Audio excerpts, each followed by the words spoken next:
Bienvenue à toutes et à tous et merci d'avoir choisi la chaîne de référence pour votre information. Avant tout, prenons le sommaire.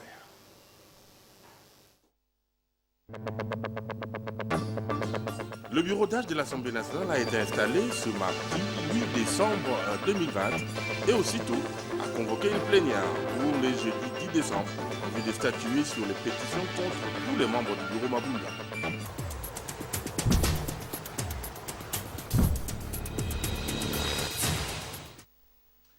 Un invité sur ce plateau avec nous ce soir, il s'agit de maître Willy Wenga, avocat au barreau de Kinshasa à Gombe avec lui. Nous parlerons justement de cette situation qui prévaut à l'Assemblée nationale. Bonsoir, maître Willy Wenga. Bonsoir, James. Je suis à vous tout à l'heure dans le corps du journal. Merci. Bonsoir à vous et bienvenue. En ouverture de ce journal, prenons ce reportage sur les consultations présidentielles et sur les conclusions. Suivez. Voulues inclusives, les consultations ont permis au chef de l'État, Félix-Antoine Tshisekedi Tshilombo, d'échanger directement avec les acteurs politiques et sociaux de toutes tendances. Les décisions présidentielles qui découlent de la compilation des vœux exprimés par les uns et les autres trouvent un écho favorable au sein de l'opinion et de la classe politique. De manière spontanée, des scènes déliées ont été observées un peu partout en signe de soutien au chef de l'État. Acteur politique de premier rang rentré au pays grâce à la politique d'ouverture du chef de l'État, Moïse Katumbi Tshapwe s'est exprimé à travers un tweet.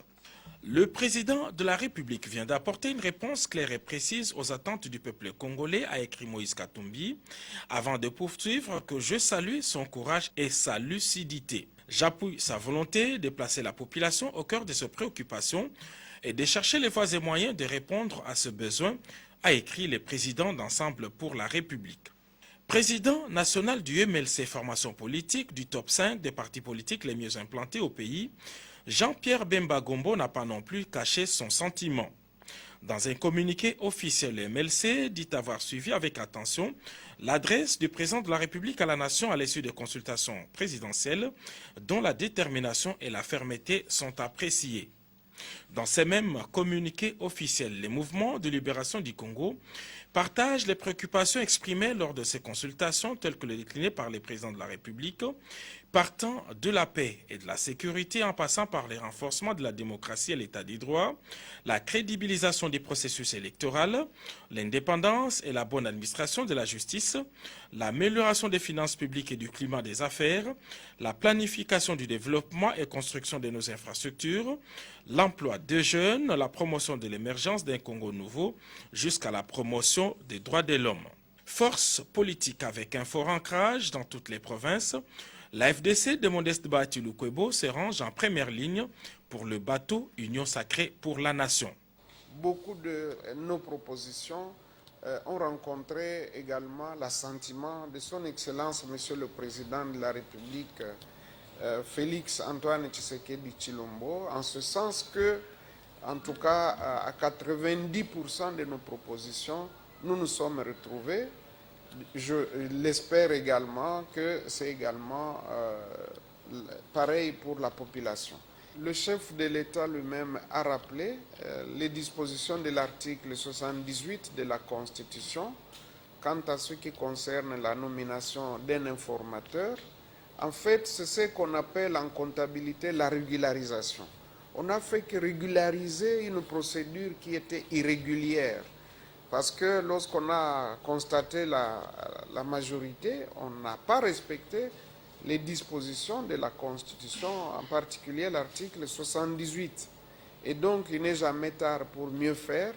C'est ce que le chef de l'État a fait. Il s'est conformé à la Constitution en décidant de désigner un informateur. Donc, pour nous, c'est tout à fait normal et c'est cela que nous souhaitons. En tant que force politique légaliste, nous pensons que tous les autres commentaires, ce sont des commentaires politiciens, mais si l'on se réfère à la Constitution, on est sur la bonne voie, le chef de l'État est sur la bonne voie. D'autres acteurs non moins importants de la scène politique sont prêts à accompagner le président de la République dans ces tournants de la vie politique nationale. Ils n'attendent que la nomination de l'informateur. Après plusieurs agitations, finalement, la plénière d'installation du bureau d'âge pour statuer sur les pétitions contre le bureau Mabunda à l'Assemblée nationale a eu lieu le mardi 8 décembre 2020. C'est le député Christophe Mbosso, doyen d'âge, qui a dirigé les débats aux côtés des deux Benjamin. Marceline Mazé-Mouakoumania revient sur cette journée intense à l'hémicycle.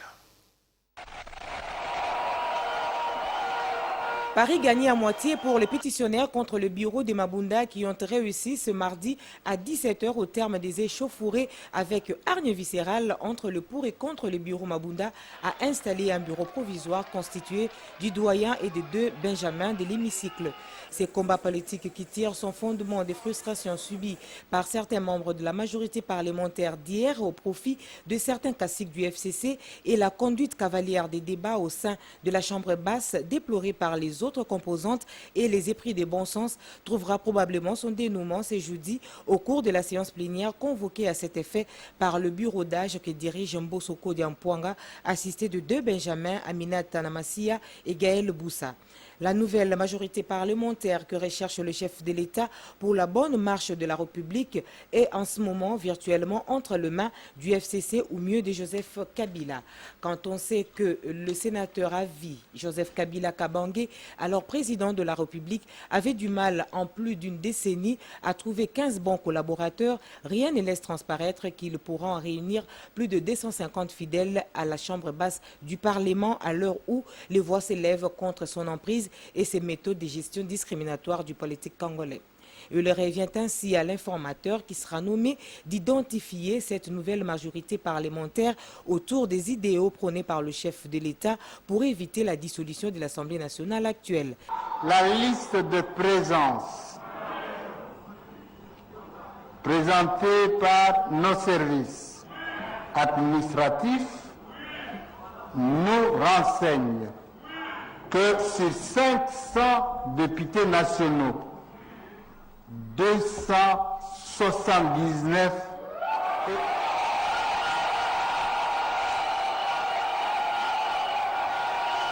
Dans l'entretemps, les ambassades des États-Unis, du Canada, de la Corée du Sud, du Japon, de la Suisse et du Royaume-Uni affirment soutenir le processus des réformes en RD Congo visant à garantir le changement que le peuple congolais attend.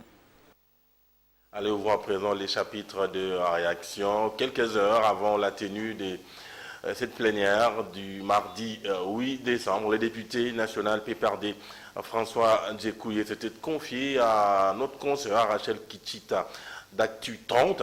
Il a donné son point de vue sur cette plénière et s'est exprimé sur la suite des événements. Suivez. La seule plénière que le règlement intérieur et la Constitution lui reconnaît de devoir ouvrir, c'est la séance inaugurale d'une législature. Nous ne sommes pas en séance inaugurale d'une législature et donc c'est le bureau de l'Assemblée nationale qui doit convoquer la plénière ou toutes les plénières de l'Assemblée nationale à partir du moment où nous avons le bureau provisoire et actuellement nous avons un bureau définitif. La seule chose qui est dite dans le règlement intérieur, c'est que le bureau ne peut pas présider la plénière qui les met en cause. Et dans les cas d'espèce, au moment où la question va être inscrite à l'ordre du jour par le bureau de l'Assemblée nationale va se déporter pour laisser la place aux plus vieux et aux deux plus jeunes. Or, nous savons très bien que déterminer une majorité n'a rien à voir avec le fait de déchoir les membres du bureau ou de déchoir l'ensemble des membres du bureau. Kabound était vice-président de l'Assemblée nationale, il a été déchu par les députés du FCCK et de l'opposition. Cela n'a pas entraîné qu'il y ait effectivement la majorité. Donc faisons attention, la majorité existe, le gouvernement Ilunga Nukamba est ici la majorité, le président de la République a constaté qu'il existait la majorité, sinon il ne citerait pas l'article 78 de la Constitution.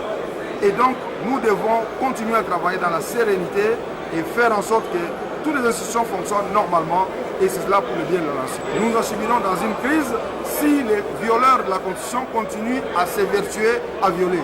Mais s'ils reviennent à la raison et qu'ils comprennent qu'ils sont dans le mauvais chemin, nous allons le mettre d'accord. Nous sommes tous fils du Congo, nous voulons tous le bien-être de la population et nous travaillerons dans l'harmonie. Les députés nationaux Denis Chibang de la plateforme Ensemble, élu de Luilou dans la province de Lomami, pense quant à lui que la plénière de ce jeudi 10 décembre est déterminante dans la mesure où tous les députés nationaux vont regarder dans la même direction pour faire avancer les choses. Suivez-les au micro de Ndaï Lambotier d'Amemaou. Nous reprochons au bureau Mabunda de ne pas aussi respecter les députés comme eux. Nous avions signé la pétition parce que nous avions constaté que la gestion des finances de l'Assemblée nationale était opaque. Nous avions aussi constaté que la gestion des plénières, tu sais, chaque député est censé, chaque fois qu'il y a des plénières, de porter à la plénière les informations sur sa circonscription électorale. Mais depuis qu'on a commencé là, Madame la Présidente ne faisait que reviser les motions d'information. Madame s'est livrée seulement à faire le bras de fer avec le Président de la République. Or, en faisant le bras de fer avec le Président de la République, quelque part, ce n'est plus être dans la même vision avec le Président de la République. Or, l'Assemblée nationale, normalement, doit faire ce qu'il y a comme vision du Président de la République. On n'a pas contrôlé, franchement, le gouvernement et les mandataires tels que prévus par la mission même des députés, parce que je ne vois pas quelqu'un de ces bureaux survivre demain après le vote, parce que la majorité des députés, même du FCC, même Cash, même la Mouka, tous, en tout cas, nous sommes déterminés de changer les bureaux. Alors, Maître Ouyenga, nous venons de suivre ces deux réactions. Parlons de la réaction du député François Nzekouye, qui estime que le secrétaire général ne peut convoquer qu'une plénière inaugurale d'une session, alors que cette plénière-là a été convoquée par le secrétaire général. Merci beaucoup. Je pense que je ne saurais pas prendre une position comme si je répondais à un député. Que dit la loi? Dès lors qu'il a sa position purement défendant la partie à laquelle il appartient à terme de regroupement ou famille politique. Mais ce qu'il faut reconnaître, c'est que le règlement intérieur de l'Assemblée nationale est clair là-dessus. On sait que parlant de pétitions, et spécialement à son article 31, il donne la manière dont se passent les choses. C'est qu'il donne plusieurs cas de figure lorsqu'un membre fait objet d'une pétition, lorsque plusieurs font objet d'une pétition et lorsque le président de l'Assemblée nationale fait objet d'une pétition. Et là, lorsque le président de l'Assemblée nationale fait objet d'une pétition seul, elle est remplacée dans la plénière devant examiner cette pétition par le membre du bureau le plus précédent. Mais lorsque tout le bureau fait objet de pétition, le règlement précise qu'on doit examiner au cas par cas la situation de chaque membre du bureau. Encore que, à l'issue de la pétition, à l'issue du débat, et à l'issue même de ce débat consiste aussi à entendre les membres du bureau mis en cause. À l'issue du débat, on va passer au vote de déchéance. Et il se pourrait qu'après vote, qu'il n'y ait pas d'échéance. Il se pourrait qu'après vote, qu'il y ait d'échéance de tout le bureau. À ce moment-là, tout le bureau tombe. Et donc que tout le bureau tombe, on se retrouve sans bureau. Et nous rentrons dans la situation du départ, où lorsqu'il n'y a pas encore un bureau provisoire est mis sur pied. Et ce bureau provisoire-là est dirigé par le doyen d'âge, assisté de deux Benjamin. Et vous comprendrez que devant cette situation-là, lorsque le secrétaire général doit convoquer une plénière au début de la législature, et il convoquera cette plénière-là au fin de désigner un bureau provisoire toutes les fois qu'il se trouvera devant une situation de 100 bureaux, ce qui est logique. Mais la plénière qu'a convoquée le secrétaire général n'est pas encore la plénière de l'examen de la pétition. C'est la plénière d'identifier le doyen d'âge et les benjamins. Et cette plénière-là ne peut répondre que aux règles de la manière dont le secrétaire général convoquerait une plénière au début de la législature. Mais maintenant qu'il y a un bureau provisoire, ces bureaux-là rentrent maintenant dans les exigences de l'article 31 du règlement qui demande à ce que lui donne le pouvoir de convoquer la plénière pour statuer sur la pétition et passer au vote de celle-ci à la majorité absolue de membres composant l'Assemblée nationale pour arriver au résultat selon lequel les députés nationaux à majorité absolue votent la pétition, c'est-à-dire décident de déchoir tous les membres du bureau et le président de l'Assemblée nationale, ou certains parmi eux peuvent être, comme le cas de chacun est examiné au cas par cas, certains peuvent tomber, d'autres peuvent rester, et à ce moment-là, dès qu'il y a certains membres du bureau qui restent, il faudra procéder à l'élection de nouveaux membres pour combler les vides. Et à ce moment-là, si par exemple le président de l'Assemblée nationale est déchu, mais le premier vice-président qui n'est pas encore réélu, c'est le deuxième vice-président qui présidera si celui-ci n'est pas déchu. Déchu, exactement. Et à ce moment-là, le travail du bureau provisoire tombe. Mais si tout le monde tombe, le bureau provisoire continue poursuit son travail jusqu'à ce que... Alors, maître, on va aller rapidement. La suite des événements maintenant. Il y a une plénière qui est convoquée demain jeudi pour évidemment traiter les différentes pétitions au cas par cas, comme vous l'avez dit. Et après, les bureaux tombent. Quelle est la suite des événements? Prenons cette assertion. Par exemple, tous les bureaux tombent et la suite des événements demain. En principe, si le bureau, à la plénière de la pétition, si dans l'hypothèse où le bureau tombait, signifie nous rentrons dans une situation de 100 bureaux. Et à ce moment-là, l'élection ne sera pas faite demain, il faudra convoquer notre plénière. Non, c'est-à-dire que lorsque le bureau tombe, mais c'est-à-dire qu'on vote la déchéance selon le règlement, ça signifie qu'on reste dans une situation de 100 bureaux.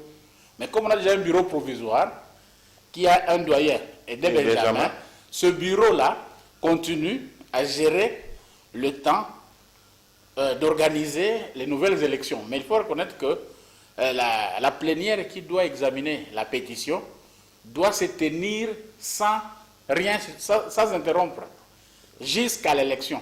Exactement. Donc on doit examiner les pétitions, on doit entendre les parties mises en cause. Le vote sera fait demain. Oui, les parties mises en cause, on doit les écouter, on doit ouvrir les débats, et après les débats, on doit passer au vote. Et c'est à l'issue de ce vote qu'on saura si la majorité va voter pour ou contre la déchéance. Donc c'est une journée qui est très bouillonnante. Exactement. Je reviendrai tout à l'heure. Oui, sur le plan de droit, plusieurs cas de figure peuvent se présenter au cas où le bureau tombait ou ne tombait pas, au cas où les uns tombaient, les autres restaient. Exactement. Et... Je reviens à vous tout à l'heure, on est talonné par les temps. On va prendre cet élément.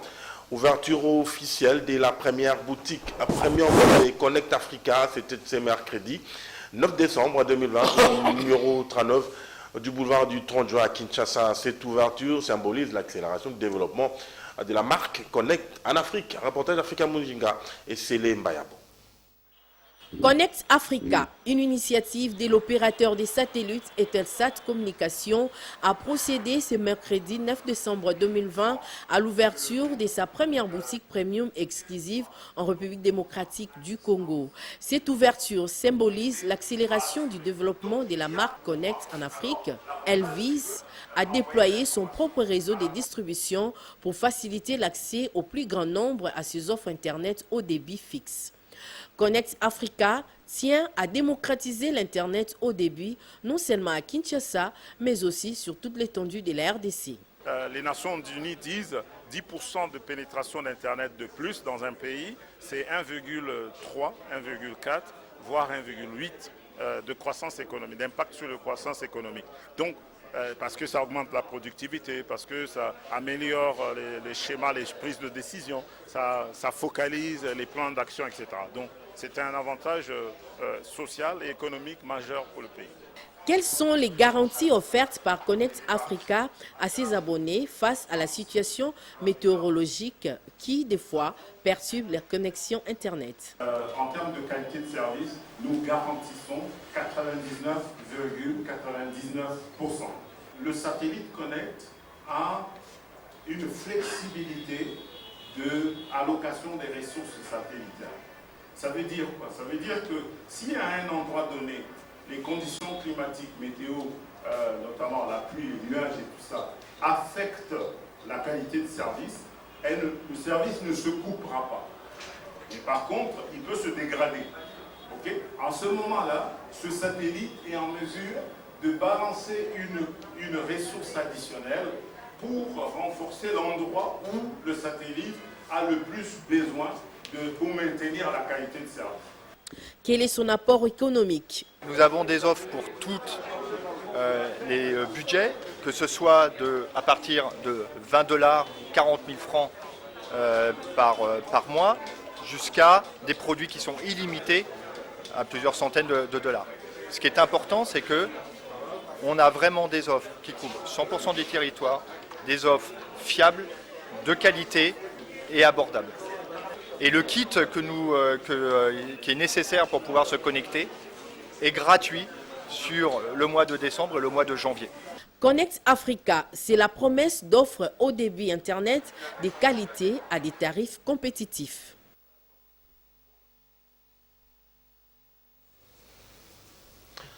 Entre 4 et 9 millions de morts enregistrés depuis 1993 en RDC.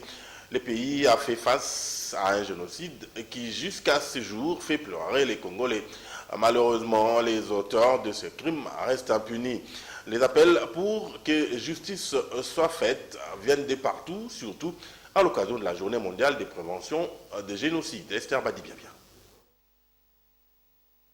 La République démocratique du Congo a connu 3 grands génocides au cours de son histoire. Il faut remonter à l'époque de l'esclavagisme pour assister au premier génocide congolais avec un bilan de plus de 10 millions de morts. Quelques siècles plus tard a eu lieu le deuxième génocide de 1885 à 1908. Le Congo était colonisé par la Belgique et gouverné par le roi Léopold II. Il se servait de pays africains comme sa propriété et des Congolais comme ce sujet. Il a été coupable d'un génocide qui a ôté la vie à 15 millions de personnes. Le troisième génocide est parti du pays voisin, le Rwanda, suivi par les différents groupes radicaux. Cette guerre a déjà fait plus de 15 millions de morts et continue à impacter la RDC. La guerre déclenchée en 1996 perdure. Désormais, c'est l'est du pays qui fait face aux conflits internes. La ville de Béni est en première ligne de massacres, violences et pillages quotidiens. Les civils sont souvent tués par les groupes de forces démocratiques alliés ADF qui attaquent dans des zones inaccessibles aux forces de sécurité. Et un autre groupe, AFDLR, sévit depuis des années à l'est de la RDC. Mais aujourd'hui, si on devait résumer la raison de ces massacres, de milliers de déplacés, de dizaines de milliers de femmes violées, c'est à cause de l'exploration de ces ressources naturelles. Malgré cela, les termes de génocide n'est toujours pas employés. Pourtant, les massacres continuent et sont un vrai désastre.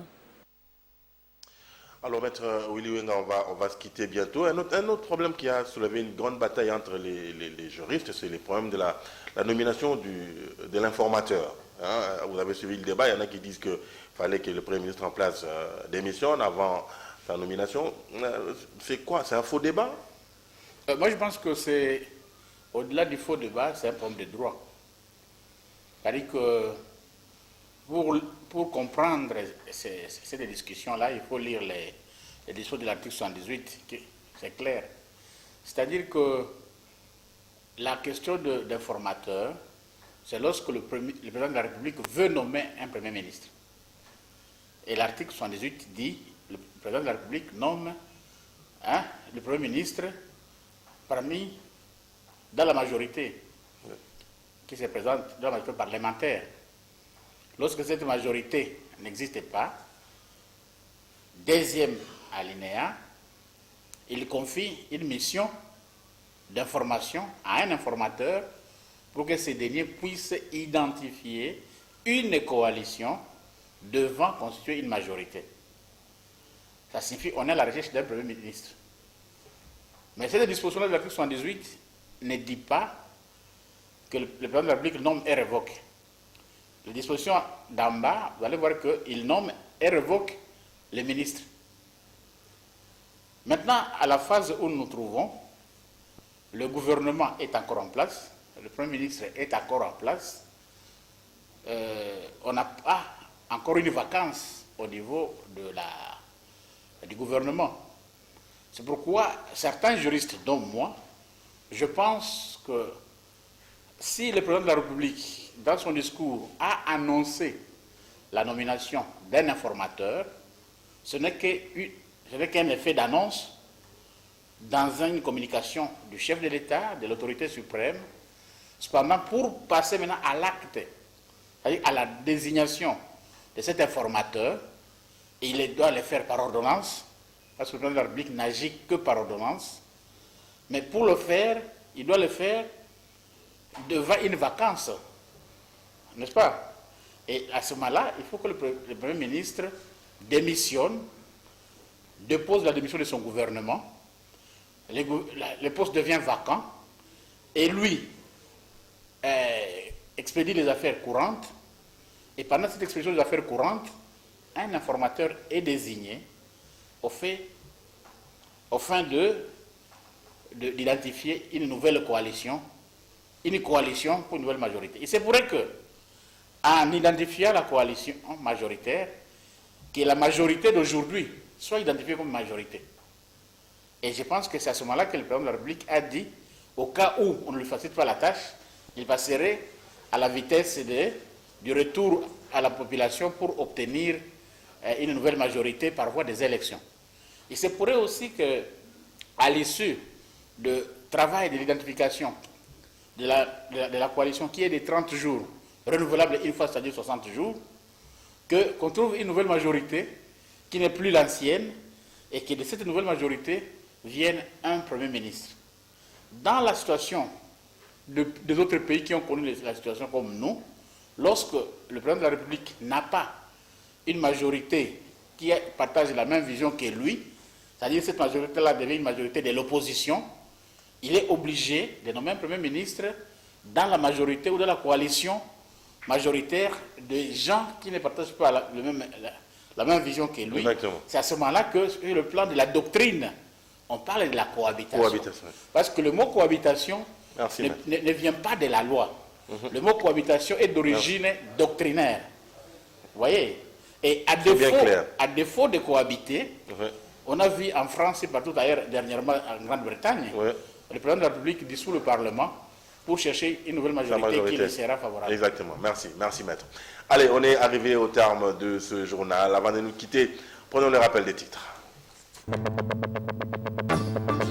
Le bureau d'âge de l'Assemblée nationale a été installé ce mardi 8 décembre 2020 et aussitôt a convoqué une plénière pour les jeudis 10 décembre en vue de statuer sur les pétitions contre tous les membres du bureau Mabunda.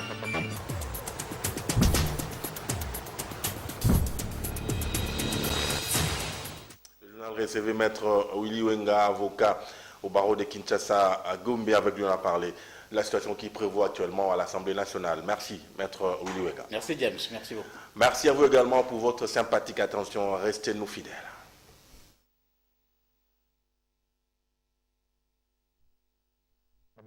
Thank you.